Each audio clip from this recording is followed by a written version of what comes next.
तर नमस्कार मित्रांनो, जायचं होतं गाडी घेऊन पाशिंगला. साहिल शेटला केलता फोन, म्हणलं गाडी घेऊन या पुढं. तर साहिल शेट आले तिकडून, लाईटी लांबूनच ओळखू आल्या वा, जागजूग जागजूग जागजूग गाण्याचा आवाज आणि ते निसता धिंगाणाच. हा साहिल शेट म्हणल्यावर नादही होय. साहिल शेटचा नाद केल्यावर कसं काय.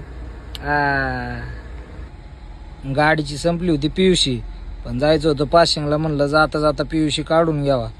काय सांगावं, पियुशी काढायला गेलो, आला ना बादा बादा पाऊस. पियुशी काढून आलो पुढं आलं, म्हणलं नाश्ता करावा. मागे काय आपली लालपरी आलतीच, मग गेलोत नाश्ता करायला. मग काय आमच्या संग होते आमचे आधारस्तंभ, म्हणजे आमचे जीवनाचे खरे आधारस्तंभ म्हणजे आमचे वडील. मग केला नाश्ता, गाडीपाशी आलतो. वडील म्हणले थांब, काय लाईटी बिटी बंद आहेत का बघतो मी.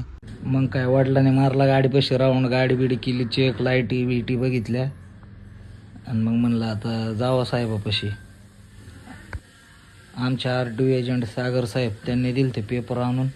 पेपर व गाडीचा नंबर फिंबर सगळं चेक केलं, काय स्लॉट लागलाय, अपॉइंटमेंट सगळी चेक केली.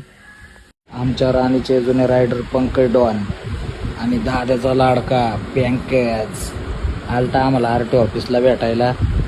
त्याने काय आलं, मग गप्पा बिप्पा मारल्या त्याच्याबरोबर. तो म्हणत होता लवकरच येणार आहे आपण गाडी, म्हणजे आपल्या 91-95 मध्ये.